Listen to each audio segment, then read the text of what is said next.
Bonjour les enfants, c'est papa. Mon mur est un asile psychiatrique à ciel ouvert et ma salle d'attente est toujours bondée d'amour pour vous les enfants. Bienvenue à la clinique. La haine est un poison qu'on ingurgite en espérant voir souffrir l'autre. La haine est un poison qu'on ingurgite en espérant voir souffrir l'autre. Arrêtez de vous empoisonner. Je peux sentir votre soif de me voir souffrir.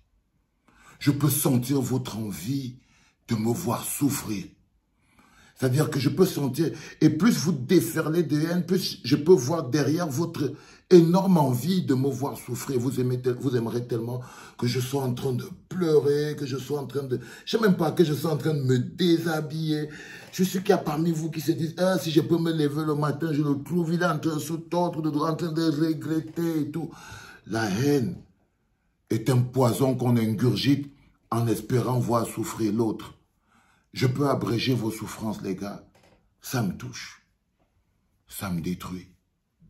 Ça me bouscule à l'intérieur de moi. Ça me fait mal. C'est juste que les pères ne pleurent pas. Les plaies ne pleurent pas. C'est pas ce que vous dites qui me fait mal. C'est pas les mots que vous utilisez qui me font mal. C'est l'intention derrière. C'est la quantité d'amour que j'ai pour vous. Et ça fait un contraste, ça dit que votre envie de me voir souffrir est tellement forte. Et c'est comme si à chaque fois, ça grossit la quantité d'amour et ma quantité de responsabilité. Parce que j'ai l'impression à chaque fois que ce n'est pas de votre faute. Quand vous dites que l'amour trouve des excuses. On dit que l'amour trouve des excuses. Ça trouve des excuses. Ça dit que je finis par intégrer que ce n'est pas de votre faute. Le contexte dans lequel on a grandi est un contexte qui a transformé les anti-valeurs en valeurs. Ma maman ici, elle me dit, mais pourquoi tu continues de lire tout ça? Arrête de lire tout ça. Chaque une minute, il y a des notifications. Et je suis toujours là, en train de lire. Je vois, Maman me regarde comme ça, elle dit que la tête du gars, si ça va péter et tout. Mais je regarde et tout, papa, tu vois? Et je lui dis que non, mais écoute chérie, t'inquiète. Pour faire le travail que je fais, il y a une bonne partie de souffrance psychologique. Je lis, je dois lire, donc vous inquiétez pas. Ceux qui pensent que je lis pas, je lis. Et ça me torture. Donc n'allez pas croire, peut-être que vous voyez mon visage et tout. C'est un peu comme s'il ne pleure pas, c'est genre... Mais si vous entrez à l'intérieur, vous voyez ce que je veux dire? C'est vraiment... Mais je suis comme un père qui est attaqué par son fils. Je suis comme un père qui est attaqué par ses enfants. C'est-à-dire qu'un père qui est attaqué par ses enfants, il est toujours un peu, il les laisse un peu cogner, il est sur la défensive, il bloque, il dit bon, c'est pas grave, c'est pour leur bien, et tout, patati, patata. Vous voyez ce que je veux dire?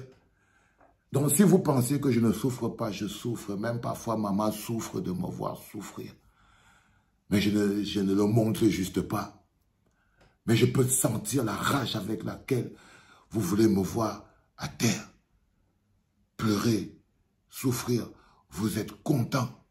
Vous aimerez tellement que, par exemple, là on est sur un fiasco catastrophique, comme quelqu'un pourrait dire à Marseille. Mais vous ne comprenez pas que derrière ça, je suis obligé, je suis comme ça, c'est ma structure psychologique. Je vois qu'il n'y avait juste pas les gens. Mais ce qu'on devait faire, on l'a fait. C'est comme ça que je fonctionne. Vous voyez ce que je veux dire? Si on m'avait plutôt empêché de faire ce...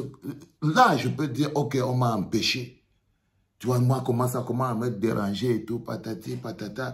Mais, si j'ai réussi à le faire, c'est déjà moi une réussite. C'est déjà moi une réussite. Vous voyez?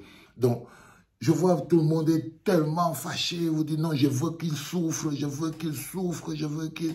Non, je souffre, les gars. Je souffre. Je souffre, je vous raconte pas des histoires. Je souffre, mais il y a les souffrances qui doivent rester intérieures. Apprenons à intérioriser, surtout quand la rectitude de votre combat vous oblige à encaisser des coups. Et quand c'est des coups qui viennent des vôtres, les gens pour qui vous vous battez, vous devez encore 2 fois plus les encaisser. Parce que c'est le chemin très difficile. Le chemin très difficile. Quand on vous dit que l'amour perce le fer, c'est mon pote illettré milliardaire qui avait trouvé la formule là. L'amour perce le fer. Quand on vous dit que l'amour perce le fer, en fait, c'est parce que ça ronge tellement, c'est tellement difficile, mais c'est mou parce que l'amour, c'est quelque chose de doux. Donc, ça traverse des trucs très durs pour pouvoir atteindre les cœurs, les âmes et les esprits. Pouvoir mettre sur pied la tournée par amour, ça m'a pris beaucoup de force et de l'énergie. L'avoir entamé, vous ne pouvez pas savoir comment ça m'a fait du bien de commencer par décharger cette première dague.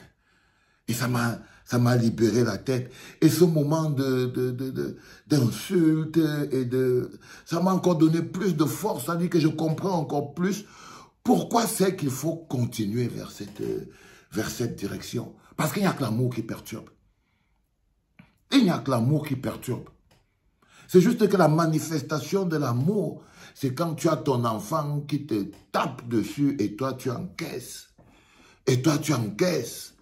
C'est un peu comme quand votre femme vous cogne, elle vous tape les poings sur la poitrine, elle vous dose comme ça et tout.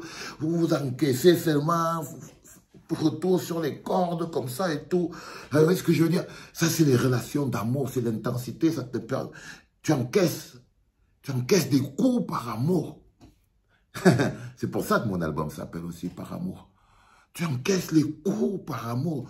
Du coup, tu sais, ça blinde ton esprit. Tes douleurs, tu les comprends. Lorsque la motivation, c'est l'amour, les douleurs sont supportables. Les coups sont encaissables. Parce que c'est la plus grosse des motivations. C'est la plus grosse de toutes les motivations. Et lorsque c'est l'amour du pays. Parce que imaginez-vous ce que ça nous donne pour l'amour pour les enfants. Imaginez-vous ce que ça donne pour l'amour pour nos femmes, nos familles. Imaginez, on en met un peu pour l'amour pour le pays. L'amour pour le pays. C'est-à-dire qu'on est capable d'encaisser des coups pour le pays. On est capable de faire preuve de résilience, de se faire mais en disant c'est le pays qu'on protège. Qu'on protège. Vous voyez ce que je veux dire? Est-ce que vous comprenez même là où j'essaye de vous amener, les gars?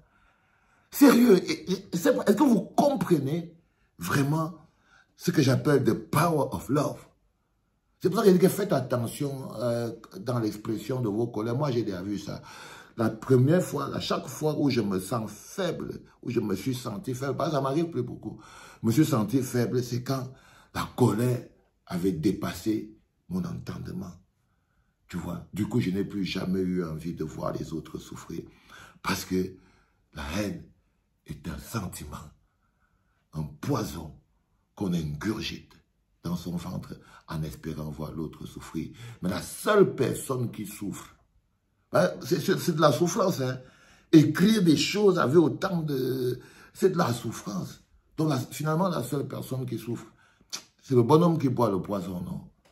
Et tout. Mais dans le cas d'espèce, moi aussi, je souffre. Donc, je voulais vous dire que ça me fait mal, ça me touche. Mais bon, peut-être que mes larmes ont... La source de mes larmes avait seulement tari, parce que moi, j'ai trop pleuré pour le Cameroun. J'ai tellement pleuré pour mon pays que même la source de mes larmes a tari. Donc, n'allez pas croire. S'il y avait encore les larmes là, s'il y avait encore les larmes là, flop là, c'est sûr que vous allez me voir ici, la bialette mouillée comme ça. C'est ça qui est la vérité. Donc, détrompez-vous sur le masque. Ah, c'est un masque. La cible est bel et bien touchée. Et la douleur, elle est bel et bien là. La Lolita, la baronne, je sais que tu es fâché après moi, mais comme je t'ai dit, mon travail, c'est de prendre des coups. Hein? Tu vas découvrir petit à petit, ma soeur, quel est mon travail dans la vie. Ok? Love you, je t'aime. C'était papa.